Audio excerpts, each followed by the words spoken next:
Probablement deux mots qui me viennent tout de suite à l'esprit, douceur et parfum. La douceur du goût, c'est assez incroyable ce qu'on peut faire avec l'érable.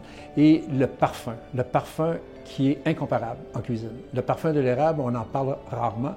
C'est des choses qui ramènent des souvenirs et puis qui, comme je dis, incomparables.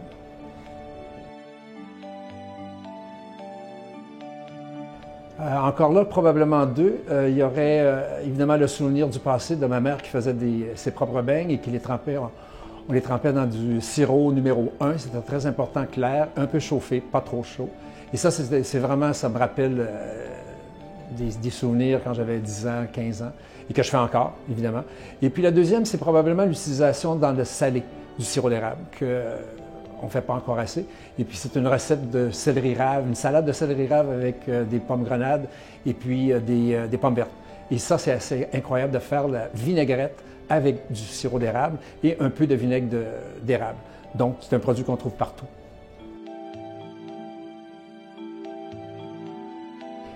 J'ai accepté parce que je trouve que c'est hyper important de faire connaître au public québécois, canadien et surtout aussi international que le sirop d'érable, ce n'est pas évidemment juste pour les crêpes. Malheureusement, on voit encore ça. Bravo pour les chefs du Québec qui ont énormément développé depuis les dernières années des recettes avec le sirop d'érable.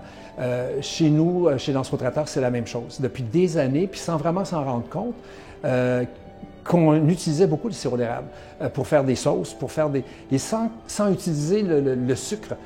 Il y a des moyens d'utiliser ça. Donc, il faut vraiment faire connaître aux gens par toutes sortes de moyens l'utilisation du sirop d'érable, comment c'est important dans la cuisine d'aujourd'hui, et puis que c'est un produit tellement pur.